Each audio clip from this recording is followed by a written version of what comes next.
আসসালামু আলাইকুম। জসিন্তা জিনিয়া স্বাগত জানাচ্ছে এনটিভির রাতের খবরে। ক্রাউন সিমেন্ট শিরোনাম দেখছিলেন, এবার পুরো খবর।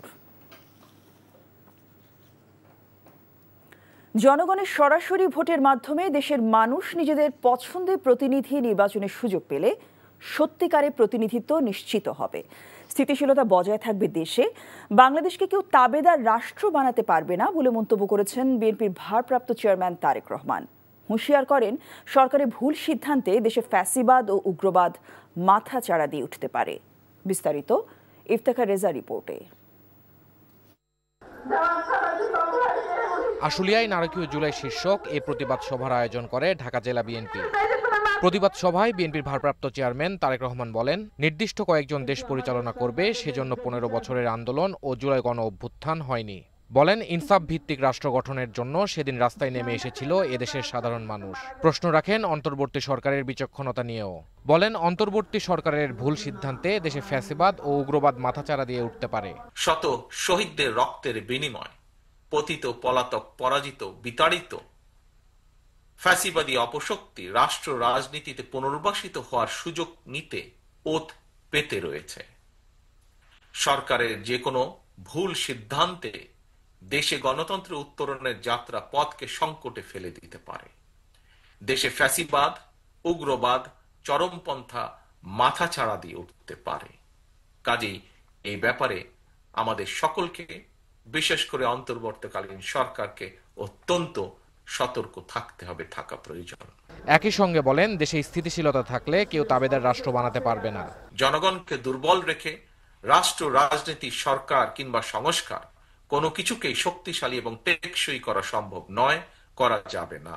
নাগরিকদের রাজনৈতিক ক্ষমতা প্রয়োগ এবং চর্চার মধ্যে দিয়েই রাষ্ট্র রাজনীতি এবং জনগণ শক্তিশালী হয়ে ওঠে। রাষ্ট্রের জনগণ রাজনৈতিক এবং অর্থনৈতিকভাবে শক্তিশালী হয়ে উঠলে ভবিষ্যতে কেউ দেশে ফ্যাসিবাদ কায়েম করতে পারবে না বলে আমরা দৃঢ়ভাবে বিশ্বাস করি। আর দেশকে কেউ তাবেদার রাষ্ট্রেও পরিণত করতে সক্ষম হবে না। তাহলে আলোচনায় রাজনৈতিক দলগুলোর উদ্দেশ্যে বিএনপি মহাসচিব আহ্বান জানান, এমন কোনো কিছু না করতে যাতে গণতন্ত্র ব্যাহত হয় এবং ফ্যাসিস্ট শেখ হাসিনা আবারও দেশে ফেরার সুযোগ পায়। আমাদের ছাত্রদের রক্ত থাকে, তাদের শহীদের রক্তদানে, আমাদের জনগণের রক্তদানের মধ্য দিয়ে আমরা সেই ভয়াবহ দালালের হাত থেকে মুক্তি পেয়েছি। Iftekhar Reza, NTV news, Ashulia, Dhaka. বেগম খালেদা জিয়া সুস্থ আছেন, আগামী নির্বাচনে অংশগ্রহণ করবেন বলে জানিয়েছেন BNP vice chairman Abdul Awal Mintu. দুপুরে ফেনীর এক অনুষ্ঠানে তিনি এসব কথা বলেন। যদি সুস্থ নির্বাচন হয় ইনশাল্লাহ এখানে বিএনপি জিতবে, এবং যদি ডিসেম্বরের ভিতরে নির্বাচন হয় আশা করি আমাদের দলের নেত্রী ম্যাডামও কিন্তু নির্বাচন করবে। উনি এখন ইনশাল্লাহ একটু সুস্থ আছে। জামায়াত ইসলামের আমির ডক্টর শফিকুর রহমানের হার্টে একাধিক ব্লক ধরা পড়েছে। জরুরি ভিত্তিতে তার বাইপাস সার্জারির সিদ্ধান্ত নিয়েছেন চিকিৎসকরা, এমনটাই জানিয়েছেন জামায়াত আমিরের পিএস মোহাম্মদ নজরুল ইসলাম। সন্ধ্যায় তিনি বলেন, সোহরাওয়ার্দী উদ্যানে দলের জাতীয় সমাবেশে বক্তৃতাকালে আচমকা মঞ্চে পড়ে যাওয়ার পর থেকে তার নানা পরীক্ষা নিরীক্ষা হয়েছে। এর ধারাবাহিকতায় বুধবার এনজিওগ্রাম হয়। কার্ডিওলজিস্ট ডাক্তার মমিনুজ্জামানের অধীনে সম্পন্ন হয় এনজিওগ্রামে তার হার্টে 3টি মেজর ব্লক ধরা পড়ে। চিকিৎসকরা এনজিওপ্লাস্টি না করে বাইপাস সার্জারি পরামর্শ দিয়েছেন। দলীয়ভাবে তাঁকে দেশের বাইরে পাঠানোর চিন্তা করা হচ্ছিল, কিন্তু তিনি এটি নাকচ করেছেন। জানিয়েছেন, দেশের চিকিৎসার প্রতি তাঁর পূর্ণ আস্থা আছে, তাই দেশেই জরুরি ভিত্তিতে এখন তার বাইপাস করার সিদ্ধান্ত হয়েছে। বিচার ও সংস্কার বাস্তবায়নে নানাভাবে বাধা দেওয়া হয়েছে অভিযোগ করে জাতীয় নাগরিক পার্টির আহ্বায়ক নাহিদ ইসলাম বলেছেন, যে কোনো মূল্যে জুলাই সনদ ও ঘোষণাপত্র বাস্তবায়ন করা হবে। নরসিংদীতে জুলাইয়ের পথসভায় তিনি এসব কথা বলেন। 3রা অগাস্ট সবাইকে শহীদ মিনারে আসার আহ্বানও জানান তিনি। বিশ্বজিৎ সাহাকে সাথে নিয়ে নূর হোসেনের রিপোর্ট। বিচার সংস্কার ও নতুন সংবিধানের দাবিতে জুলাই পদযাত্রার 30তম দিনে নরসিংদী জেলায় পদযাত্রা ও পথসভা করেছে জাতীয় নাগরিক পার্টি এনসিপি। নরসিংদীর জেলখানা মোড় থেকে শুরু করে শহরের কয়েক কিলোমিটার সড়কে হেঁটে স্থানীয় বাসিন্দাদের খোঁজখবর নেন জাতীয় নাগরিক পার্টির নেতারা। মোড়ে মোড়ে পদযাত্রায় যোগ দেন জাতীয় নাগরিক পার্টির স্থানীয় নেতাকর্মীরা। পরে নরসিংদীর শহীদ তাহমিদ চত্বরে পথসভায় নাহিদ ইসলাম বলেন, সব ষড়যন্ত্র মোকাবেলা করে জুলাই সনদ ও ঘোষণাপত্র বাস্তবায়ন করা হবে।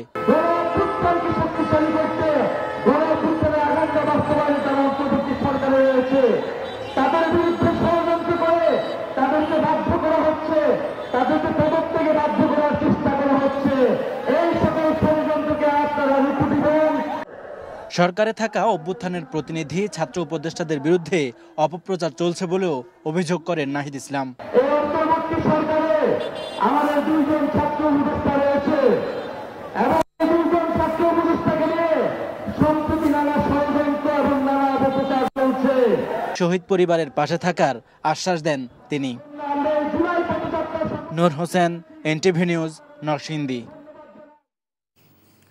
ত্রয়োদশ জাতীয় সংসদ নির্বাচনে ৩৯টি আসনের সীমানা পুনর্নির্ধারণের সিদ্ধান্ত নিয়েছে নির্বাচন কমিশন। আগারগাঁওয়ে নির্বাচন ভবনে কমিশনার আনোয়ারুল ইসলাম সরকার কথা জানান। ভোটার সংখ্যা বিবেচনায় নিয়ে গাজীপুরে 1টি আসন বাড়িয়ে বাগেরহাটে 1টি কমানোর সিদ্ধান্ত নেওয়া হয়েছে। নিয়ামুল আজিজ সাদেকের রিপোর্ট। জাতীয় নির্বাচনের আগে সর্বশেষ আদমশুমারি অনুসারে সীমানা পুনর্নির্ধারণ করে থাকে নির্বাচন কমিশন। এবারও নির্বাচন কমিশনের বিশেষজ্ঞদের সমন্বয়ে গঠিত বিশেষায়িত কারিগরি কমিটি সংসদীয় আসনের সীমানা পুনর্নির্ধারণের সুপারিশ জমা দিয়েছে। সে আলোকে ৩০০টি সংসদীয় আসনের মধ্যে ৩৯টি সীমানা পরিবর্তিত হচ্ছে। কমিশনার জানান, সীমানা পুনর্নির্ধারণ আইন ২০২১-এর ৬ উপধারা মতে প্রশাসনিক বিন্যাস সহ 3টি বিষয় বিবেচনায় নিয়ে তারা এই সিদ্ধান্ত নিয়েছেন।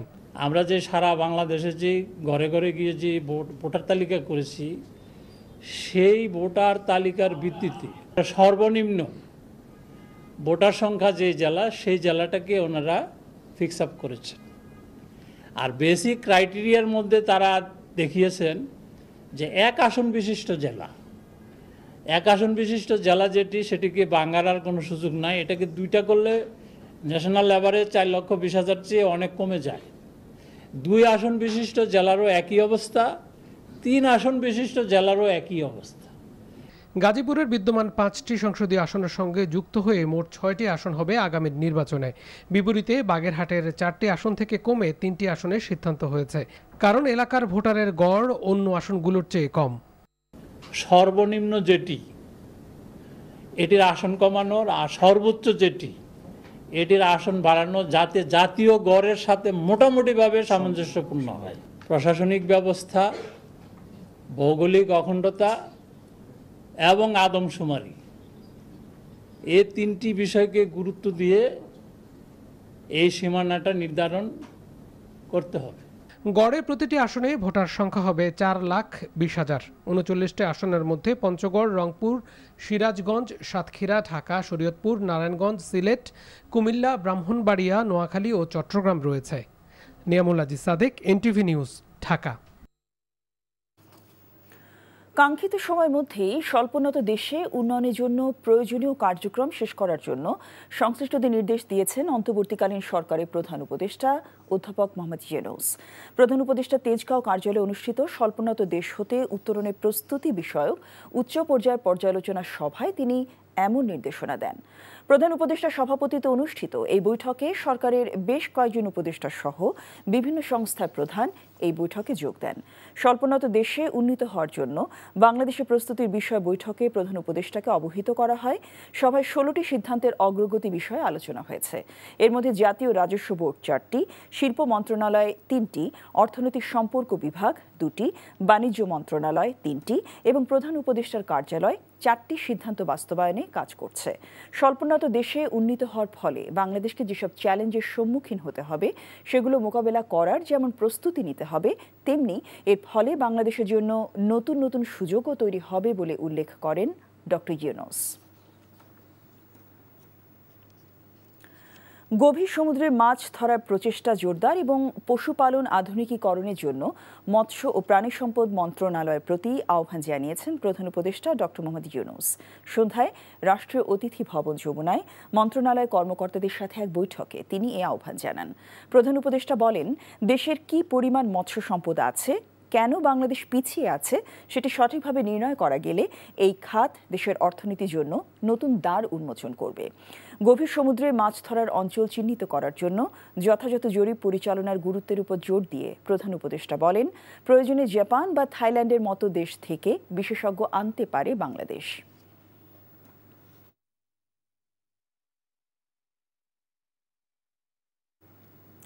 পুঁজিবাজারে বিনিয়োগকারীদের সঙ্গে প্রতারণার অভিযোগে ক্ষমতাচ্যুত প্রধানমন্ত্রী শেখ হাসিনার উপদেষ্টা সালমান এফ রহমান, তার ছেলে আহমেদ শায়ান ফজলুর রহমান এবং বিএসইসির সাবেক চেয়ারম্যান শিবলি রুবায়েতুল ইসলামকে আজীবন অবাঞ্ছিত ঘোষণা করা হয়েছে। পাশাপাশি সালমানকে 100 কোটি ও শায়ানকে 50 কোটি টাকা জরিমানা করা হয়েছে। পুঁজিবাজার নিয়ন্ত্রণ সংস্থা বিএসইসির সভায় তাদের বিরুদ্ধে এসব শাস্তিমূলক সিদ্ধান্ত নেওয়া হয়। সভা পরবর্তী প্রেস বিজ্ঞপ্তিতে জানানো হয়, আইএফআইসি আমার বন্ড নামে বিজ্ঞাপন দিয়ে প্রতারণার মাধ্যমে বিনিয়োগকারীদের কাছ থেকে টাকা উত্তোলন করেন সালমান এফ রহমান। ওই সময় তিনি ব্যাংকটির চেয়ারম্যান ছিলেন। এছাড়া সালমান পুত্র আহমেদ শায়ান ফজলুর রহমান ছিলেন ভাইস চেয়ারম্যান। এই দুজনের বিরুদ্ধে আর্থিক জরিমানা ছাড়াও ব্যাংকের তৎকালীন ব্যবস্থাপনা পরিচালক শাহ আলম সরওয়ারের বিরুদ্ধেও আইনগত ব্যবস্থা নেওয়ার সিদ্ধান্ত নেওয়া হয়েছে। এছাড়া সভায় আইএফআইসি ইনভেস্টমেন্টের তৎকালীন সিইও ইমরান আহমেদকে 5 বছরের জন্য পুঁজিবাজারের সব ধরনের কাজ থেকে নিষিদ্ধ করা হয়। জাল রেকর্ডপত্র তৈরি করে প্রতারণা ও জাল জালিয়াতির মাধ্যমে ইসলামী ব্যাংকের 950 কোটি টাকা আত্মসাৎ ও অর্থ পাচারের অভিযোগে নাবিল গ্রুপ অফ ইন্ডাস্ট্রিজের কর্ণধার আমিনুল ইসলাম ও এস আলম গ্রুপের মালিক সাইফুল আলম সহ 30 জনের বিরুদ্ধে মামলা দায়ের করেছে দুর্নীতি দমন কমিশন। এদিকে সকালে দুদকে জিজ্ঞাসাবাদের জন্য হাজির হন সাংবাদিক মুন্নি সাহা। দুদক কার্যালয়ে ব্রিফিংয়ে সংস্থাটি মহাপরিচালক মোহাম্মদ আক্তার হোসেন জানান, দুদকের সমন্বিত জেলা কার্যালয়ে মামলাটি দায়ের করা হয়েছে। মামলায় এস আলমের চেয়ারম্যান সাইফুল ইসলাম মাসুদের স্ত্রী ফারজানা ও ইসলামী ব্যাংকের সাবেক ব্যবস্থাপনা পরিচালক মোহাম্মদ মুনিরুল মাওলাকে আসামি করা হয়েছে। এছাড়া এস আলম, ইসলামী ব্যাংক ও নাবিল গ্রুপের শীর্ষ কর্মকর্তাদেরও আসামি করা হয়েছে। এছাড়াও সাবেক ভূমি মন্ত্রী সহ সাইফুর রহমান সহ 27 জনের নামে 15 কোটি টাকা ঋণ জালিয়াতির মামলা করেছে দুদক। প্রতারণা ও জাল জালিয়াতির মাধ্যমে কোনরূপ পণ্য ক্রয় বিক্রয় না করে 950 কোটি টাকার ভুয়া ডিল সংক্রান্ত রেকর্ডপত্র সৃজন করে তা ব্যবহার করত ইন্ডাস্ট্রিজের কর্ণধার জনাব আমিনুল ইসলাম, জনাব মোহাম্মদ শাহ আলম ব্যবস্থাপনা পরিচালক নাবিল গ্রুপ অফ ইন্ডাস্ট্রিজের বিরুদ্ধে মামলা রুজুর সিদ্ধান্ত গৃহীত হয়েছে। জাতীয় সংসদে নারী আসন ক্রমান্বয়ে 100তে উন্নীত করা হবে। এ বিষয়ে 2-1টি দল বাদে বাকিরা সবাই একমত হয়েছে, এমন কথা জানিয়েছেন জাতীয় ঐকমত্য কমিশনের সহ সভাপতি ডক্টর আলী রিয়াজ। রাতে বিভিন্ন রাজনৈতিক দলের সঙ্গে কমিশনের বৈঠক শেষে তিনি কথা জানান। ডক্টর আলী রিয়াজ বলেন, 2043 সালের মধ্যে 33% নারী প্রতিনিধিত্ব না পৌঁছানো পর্যন্ত পর্যায়ক্রমে 5% হারে বাড়াবে। আগামী নির্বাচনে দলগুলোকে কমপক্ষে 5% হারে নারী প্রার্থী মনোনয়ন দেওয়ার আহ্বান জানান তিনি। প্রধানমন্ত্রীর পরামর্শ ছাড়াই অ্যাটর্নি জেনারেল, মানবাধিকার চেয়ারম্যান, বাংলাদেশ ব্যাংকের গভর্নরের নিয়োগ রাষ্ট্রপতি নিজেই দেওয়ার সংশোধিত বিধান প্রস্তাব করেছে কমিশন। তিনি জানান, এখন পর্যন্ত 14টি প্রস্তাবে দলগুলোর মতামতের ভিত্তিতে ঐকমত্যে পৌঁছেছে কমিশন।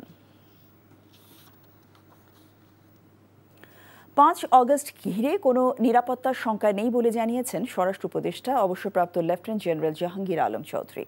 আর রাজধানী জুড়ে বিশেষ প্রয়োজনে বিশেষ অভিযান পরিচালিত হচ্ছে বলেও জানান তিনি। দুপুরে সচিবালয়ে এসব বলেন তিনি। রিপোর্ট করছেন রকুনুদ্দিন।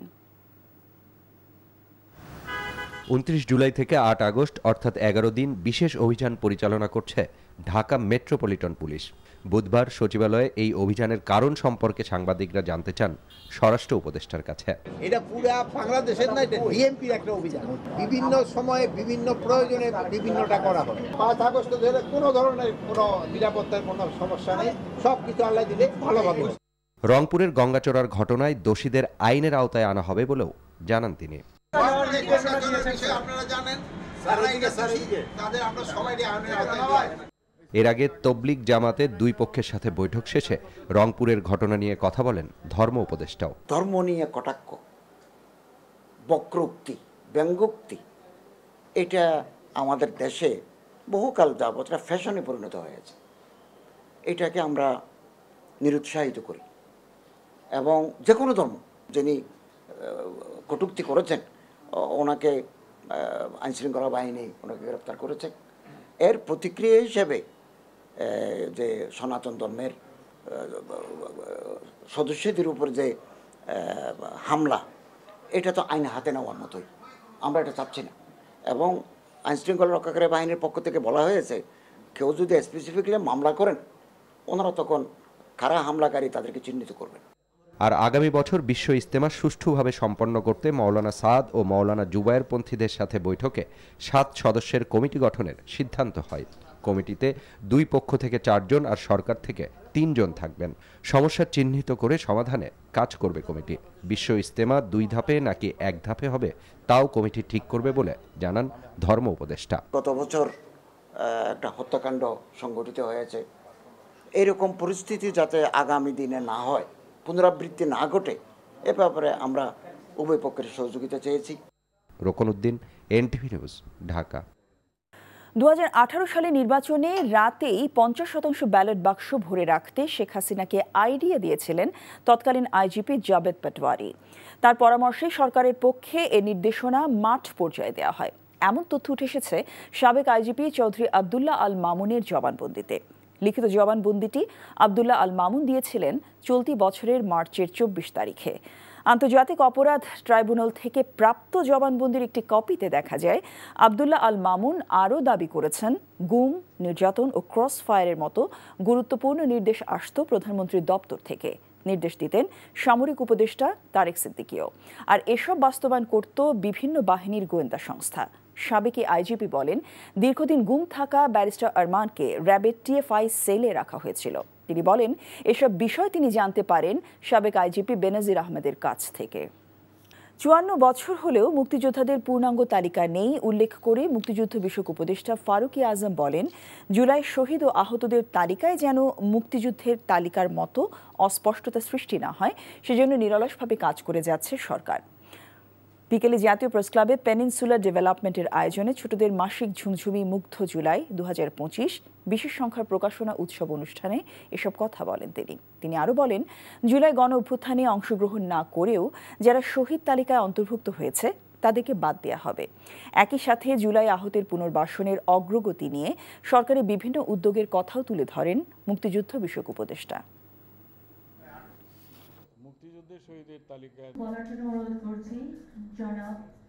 আজকে 54 বছর হয়েছে, এখনো পরিপূর্ণ তালিকা হয়নি। শহীদের তো কোনো তালিকা হয়নি। জুলাই শহীদ এবং যোদ্ধাদের নিয়ে এরকম যাতে কোনো কিছুই না হয়, সতর্কতার সাথে এটা আমরা সম্পন্ন করেছি। বিচার বিভাগে রাজনৈতিক সরকারের খানিকটা প্রভাব অস্বাভাবিক কিছু নয় বলে মন্তব্য করেছেন আইন উপদেষ্টা আসিফ নজরুল। বিকেলে রাজধানী বিচার প্রশাসন প্রশিক্ষণ ইনস্টিটিউটে সরকারি অ্যাটর্নি সার্ভিস অধ্যাদেশ 2025-এর খসড়ার উপর মতবিনিময় সভায় এ মন্তব্য করেন তিনি বলেন, নিম্ন আদালতগুলোতে সরকারি উকিল হয়েও অনেকে টাকা খেয়ে বিরোধী হয়ে কাজ করে, তবে সরকারি অ্যাটর্নি সার্ভিস অধ্যাদেশ 2025-এর মাধ্যমে তা দূর হবে। তিনি আরও বলেন, তত্ত্বাবধায়ক সরকার আইন করলেও পরে রাজনৈতিক সরকার তা বাতিল করে, তাই আইন চূড়ান্তের পূর্বে রাজনৈতিক দলগুলোর সাথে আলোচনা করা হবে। এবারের এই রাষ্ট্র মেরামতের সুযোগ যদি হাতছাড়া হয়, আগামী কয়েক দশকে এই সুযোগ আর আসবে না বলেও মন্তব্য করেন আইন উপদেষ্টা। চুক্তিভিত্তিক নিয়োগ বা একটা পলিটিক্যাল পার্টির কিছুটা কন্ট্রোল লাগে। আমাদের মতো দেশে চট করে আমি বলবো পলিটিক্যাল পার্টির, রুলিং পলিটিক্যাল পার্টির কন্ট্রাক্ট সম্পূর্ণ জিরো করে দিব আর এই রুলিং পলিটিক্যাল পার্টি এসে আইনটা গ্রহণ করবে, এটা একটু অবাস্তব। তো আমরা যদি ইনক্রিমেন্টাল রিফর্ম করি ধাপে ধাপে, সেটা ভালো হয়। এই জন্য প্রথমভাবে যাতে শুরুটা হোক, কিছুটা সেবা মানুষের পাক, এই ধরনের ভালো পলিটিক্যাল পার্টিগুলোর এই ধরনের মনোবৃত্তি থাকে। তো সেই দৃষ্টিকোণ থেকে আমরা এখানে 2টা পথ রেখেছি, একটা হচ্ছে ক্যারিয়ার প্রসিকিউশন সার্ভিসে আর একটা হচ্ছে চুক্তিভিত্তিক নিয়োগের ক্ষেত্রে। কেবল অপারেটর্স অ্যাসোসিয়েশন অব বাংলাদেশ কোয়াবের কেন্দ্রীয় দ্বিবার্ষিক নির্বাচন 2025-2027 নবনির্বাচিত কার্যনির্বাহী কমিটির চূড়ান্ত ফলাফল ঘোষণা করা হয়েছে। বিকেলে রাজধানীর একটি কমিউনিটি সেন্টারে কোয়াব পরিচালনার দায়িত্ব আনুষ্ঠানিকভাবে হস্তান্তর করা হয়। এবারে নির্বাচনে সম্মিলিত পরিষদ ও অগ্রযাত্রা পরিষদ থেকে মোট 38 জন প্রার্থী অংশ নিয়েছিলেন, যাদের মধ্য থেকে 33 জন কার্যনির্বাহী সদস্য হিসেবে নির্বাচিত হন। মোট ভোটার সংখ্যা 610 জন। নবনির্বাচিত সদস্যদের মধ্য থেকে কর্মকর্তা হিসেবে সভাপতি ও সাধারণ সম্পাদক সহ মোট 21 জন বিভিন্ন পদে বিনা প্রতিদ্বন্দ্বিতায় নির্বাচিত হন এবং অবশিষ্ট 12 জন কার্যকরী সদস্য হিসেবে চূড়ান্তভাবে নির্বাচিত হন। নতুন কমিটির সভাপতি ও সাধারণ সম্পাদক হিসেবে এবিএম সাইফুল হোসেন সোহেল ও সৈয়দ মোশাররফ আলী চঞ্চল নির্বাচিত হন। কেবল শিল্পের ডিজিটালাইজেশন ও সুষ্ঠু পরিচালনার লক্ষ্যে কাজ করার আশ্বাস নতুন কমিটির। অনুষ্ঠানে এনটিভি সহ বিভিন্ন টেলিভিশন চ্যানেল নবনির্বাচিতদের ফুলেল শুভেচ্ছা জানান। বিচারক হিসেবে দুর্নীতি ও বিদ্বেষমূলক বেআইনি রায় প্রদান ও জাল রায় তৈরির অভিযোগে শাহবাগ থানায় মামলা দায়ের করায় সাবেক প্রধান বিচারপতি এবিএম খায়রুল হকের 7 দিনের রিমান্ড মঞ্জুর করেছে আদালত। সকালে ঢাকার অতিরিক্ত chief metropolitan magistrate Mohammad Sanaullah এই মামলায় তাকে গ্রেফতার দেখানোর পর রিমান্ডের আদেশ দেন। গত বছরের 19 অগস্ট শাহবাগ থানায় মামলাটি দায়ের করেন সুপ্রিম কোর্টের আইনজীবী মোহাম্মদ মুজাহিদুল ইসলাম। মামলার আবেদনে মুজাহিদুল ইসলাম সংবিধানের 13 সংশোধনী বাতিলের রায়ে জালিয়াতির অভিযোগ এনেছিলেন। মামলার এজাহারে বলা হয়েছে, বিচারপতি খায়রুল হক সাবেক প্রধানমন্ত্রী শেখ হাসিনার কথায় প্রভাবিত হয়ে এবং তার অবসর পরবর্তী ভালো পদায়নের লোভে 2011 সালের 10 মে সংক্ষিপ্ত আদেশটি পরিবর্তন করেন। 2012 সালের 16 সেপ্টেম্বর আপিল মামলার পূর্ণাঙ্গ রায় প্রকাশ করেন তিনি।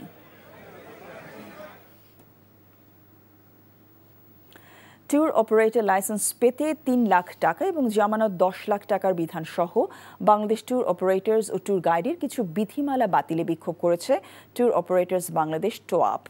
রাজধানী আগারগাঁওয়ে বাংলাদেশ পর্যটন কর্পোরেশন ভবনের সামনে তারা বিক্ষোভ করে। বিক্ষোভে ঢাকা ও ঢাকার বাইরের পর্যটন শিল্পের সঙ্গে জড়িত ব্যবসায়ীরা অংশ নেন।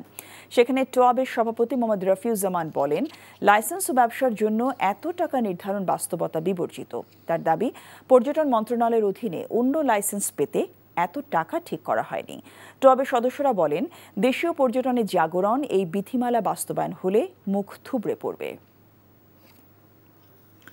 জুলাই অভ্যুত্থানের বর্ষপূর্তি উপলক্ষে জাতিসংঘে বাংলাদেশের স্থায়ী মিশন ও নিউ ইয়র্কে বাংলাদেশ কনস্যুলেট যৌথভাবে আয়োজিত এক আলোচনা সভায় বক্তারা স্বপ্নের বাংলাদেশ করতে স্বৈরাচার বিরোধী সবাইকে একতাবদ্ধ থাকার আহ্বান জানিয়েছেন। যে প্রত্যাশা নিয়ে জুলাই অভ্যুত্থান হয়েছিল তাকে এগিয়ে নিতে হলে ঐক্যের কোনো বিকল্প নেই বলেও তারা মনে করেন। স্থানীয় সময় রোববার বাংলাদেশ কনস্যুলেটের হেড অফ চ্যান্সেলর ইশরাত জাহানের সঞ্চালনায় প্রধান অতিথি ছিলেন প্রধান উপদেষ্টা অর্থ বিষয়ক বিশেষ সহকারী ডক্টর আনিসুজ্জামান চৌধুরী। সভায় স্বাগত বক্তব্য রাখেন কনসুল জেনারেল মোজাম্মেল হক। এছাড়াও বক্তব্য রাখেন জাতিসংঘে নিযুক্ত বাংলাদেশের রাষ্ট্রদূত সালাউদ্দিন নোমান চৌধুরী। বাংলাদেশের কমিউনিটির নানা শ্রেণী পেশার মানুষের উপস্থিতিতে জুলাই অভ্যুত্থানের উপর নির্মিত একটি প্রামাণ্য চিত্র দেখানো হয়। অনুষ্ঠানে বক্তারা জুলাই নিয়ে নানা অভিজ্ঞতার কথা তুলে ধরেন। তারা এই অভ্যুত্থানকে বিশ্বের ইতিহাসে একটি অভূতপূর্ব ঘটনা বলেও উল্লেখ করেন। জাতিকে এখন বাঁচাতে হবে। কোন সরকার আমরা হলো, কে পতন করলো, আমরা আনন্দ করলাম, মজা দেখলাম, ওরা বেকারে পড়েছে, সেটা চিন্তা করেন। 1 বছর আগে বাংলাদেশের আপামর তরুণ ছাত্র সমাজ শান্তিপূর্ণভাবে রাস্তায় নেমে অন্যায় ও বৈষম্যের বিরুদ্ধে আওয়াজ তুলেছিল। তাদের সাহসী পদক্ষেপ ও চরম আত্মত্যাগ জাতিকে ফিরিয়ে দিয়েছে আত্মমর্যাদা। পৃথিবীর ইতিহাসেও কিন্তু এর চেয়ে বড় অভ্যুত্থান হয়েছে কিনা এটা সন্দেহ আছে। উনি বলেছেন যে আমাদের 69-এ যে গণ অভ্যুত্থানটা হয়েছিল ওইটার যে ব্যাপ্তি ছিল, ওটা ব্যাপ্তিটা ছিল মূলত ঢাকা কেন্দ্রিক। আর এই জুলাই যে গণ অভ্যুত্থানটা হয়েছে এটা পুরো দেশ। জাতীয় অধ্যাপক কাজী মোতাহার হোসেনের 128তম জন্মবার্ষিকী উপলক্ষে স্মারক বক্তৃতা, বৃত্তি, পদক ও পুরস্কার প্রদান অনুষ্ঠিত হয়েছে। সকালে ঢাকা বিশ্ববিদ্যালয়ের টিএসসি মিলনায়তনে কাজী মোতাহার হোসেন ফাউন্ডেশন এবং ঢাকা বিশ্ববিদ্যালয় পরিসংখ্যান বিভাগ এবং পরিসংখ্যান গবেষণা ও শিক্ষা ইনস্টিটিউটের যৌথ উদ্যোগে এই আয়োজন হয়। অনুষ্ঠানে প্রধান অতিথি হিসেবে উপস্থিত ছিলেন ঢাকা বিশ্ববিদ্যালয়ের উপাচার্য অধ্যাপক নিয়াজ আহমেদ খান। এতে যুগলের বন্ধন, কাজী নজরুল ইসলাম, কাজী মোতাহার হোসেন শীর্ষক স্মারক বক্তৃতা উপস্থাপন করেন ডক্টর ভীষ্মদেব চৌধুরী। পরে শিক্ষার্থীদের মাঝে বৃত্তি, পুরস্কার ও পদক প্রদান করা হয়। প্রথম হয় সে পাচ্ছে 10,000।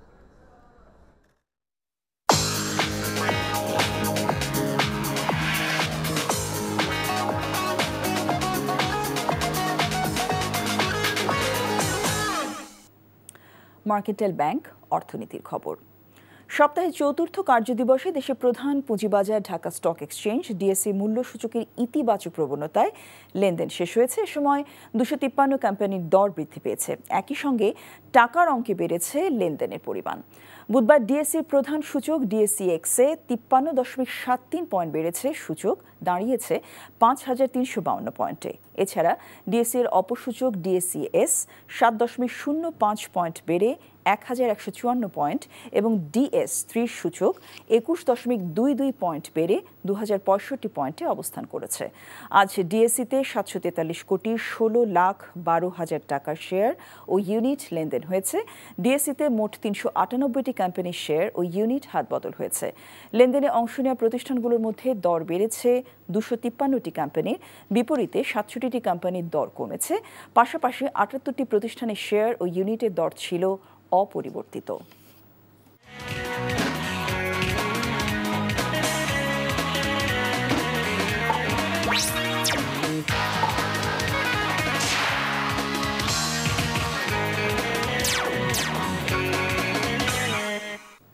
ইস্পাহানি প্রিমিয়াম টি খেলার খবর। ক্রিকেট। এশিয়া কাপের প্রস্তুতির জন্য নেদারল্যান্ডসের বিপক্ষে সিরিজ খেলবে বাংলাদেশ, তবে আনুষ্ঠানিক ঘোষণা আসতে আরও 2-3 দিন অপেক্ষায় থাকতে হবে। এই সিরিজের আগে ক্রিকেটারদের আচরণবিধি নিয়ে কর্মশালা আয়োজন করতে চায় বিসিবি। এনটিভিকে দেওয়া সাক্ষাৎকারে এমনটাই জানিয়েছেন মিডিয়া কমিটির চেয়ারম্যান ইফতেখার রহমান মিঠু। মমিনুর রিপনের রিপোর্ট। এশিয়া কাপের আগে আন্তর্জাতিক ম্যাচের শূন্যতা কাটাতে বড় কোনো দল পায়নি বিসিবি। শেষ ভরসা হয়েছিল নেদারল্যান্ডস ও নেপাল।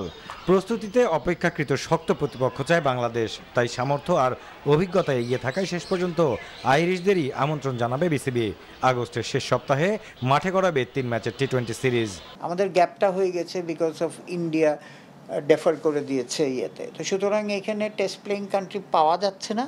তো আমরা তখন সেকেন্ড চিন্তা করে দেখলাম যে নেদারল্যান্ড বা নেপাল এরাও তো কম্পিটিটিভ ক্রিকেট খেলছে, তো সুতরাং সেই জন্যে যোগাযোগ করা হয়েছে। আমরা খুব রিসেন্টলি একটা আউটকাম পাবো, হলে আমরা কিছু তাদের সাথে একটা এটা আমাদের জন্য প্র্যাকটিস ম্যাচ হবে।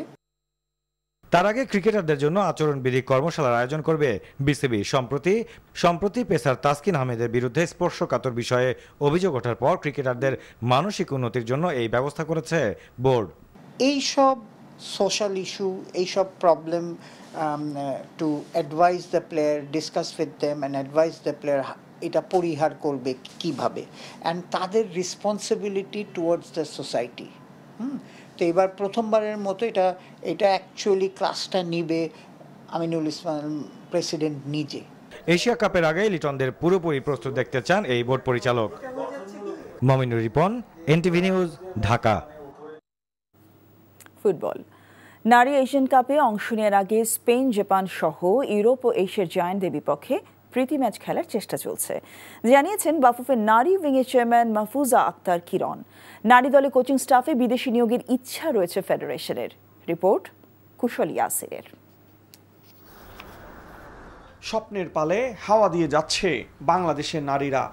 এশিয়ান কাপের মূল পর্বে জায়গা করে নেয়ার পর এবার বিশ্বকাপ ও অলিম্পিকে যাওয়ার বড় সুযোগ, সেটি কাজে লাগাতে ঋতুপর্ণা, আফিয়েদাদের জন্য র্যাঙ্কিংয়ের শক্তিশালী সব দলের সঙ্গে প্রীতি ম্যাচ আয়োজনের সর্বোচ্চ চেষ্টা চালাচ্ছে বাফুফে। আমরা স্পেনের সাথেও কমিউনিকেট করব আমি, কারণ ওখানে যদি আমরা সবচেয়ে বড় কথা যে কথাটা আপনাদেরকে বললাম যে আমরা চাচ্ছি, কিন্তু তাদের সাথে তো আমাদের শিডিউল মিলতে হবে বা তারাও আমাদেরকে চাইতে হবে, ঠিক আছে? এই সব কিছু দুইটার কম্বিনেশন করে আমাদের চেষ্টা ত্রুটি থাকবে না। আমরা এশিয়া, ইউরোপ বোথ ওয়েতে আমরা কমিউনিকেট করব। পিটার বাটলার নেতৃত্বাধীন কোচিং স্টাফ আরও সমৃদ্ধ হচ্ছে। নারী লিগে বাফুফের ক্যাম্পে থেকেই জাতীয় ও বয়সভিত্তিক দলের খেলোয়াড়দের অংশ নিতে হবে। এক হচ্ছে গোলকিপিং কোচ, আর উইমেন্স অ্যাসিস্ট্যান্ট কোচ, আর ফিজিক্যাল ফিটনেস, কোনোটা লোকাল না, ফরেন। আমার ইচ্ছা এরাও যদি ঢাকায় থাকে, যদি কোনো টুর্নামেন্ট ম্যাচে বাইরে থাকে তাহলে ভালো কথা, যদি ঢাকায় থাকে তারাও খেলবে এবং খেললে তারা কোনো ক্লাব হাউসে যাবে না, ক্যাম্প থেকে গিয়ে ম্যাচ খেলে চলে আসবে। আমরা তাদেরকে লিগ থেকেও বঞ্চিত করতে চাই না, কারণ লিগ থেকে তো ওরা মেনলি কম বেশি যেটাই হোক ওদের আর্নিং হয়। এদিকে সাবিনা সহ সিনিয়র ফুটবলারদের জন্য দলে এখনও সুযোগ রয়েছে বলে জানিয়েছেন নারী উইংয়ের প্রধান। ফিটনেস এবং ডিসিপ্লিন যার থাকবে তাকেও ডাকবে, ওর কারোর সাথে কোনো শত্রুতা নাই। কুশল ইয়াসির, এনটিভি নিউজ, ঢাকা। এই ছিল রাতের খবরে। এই খবরের ভিডিও সহ আপডেট জানতে ভিজিট করুন এনটিভি অনলাইন www.ntvbd.com। এছাড়াও এনটিভি জনপ্রিয় সব অনুষ্ঠান ও খবরের আপডেট জানতে ভিজিট করুন আমাদের ইউটিউব ভেরিফাইড ফেসবুক পেজ। রাত 1টায় মধ্যরাতের খবর দেখার আমন্ত্রণ রইল। সবাইকে ধন্যবাদ। শুভরাত্রি।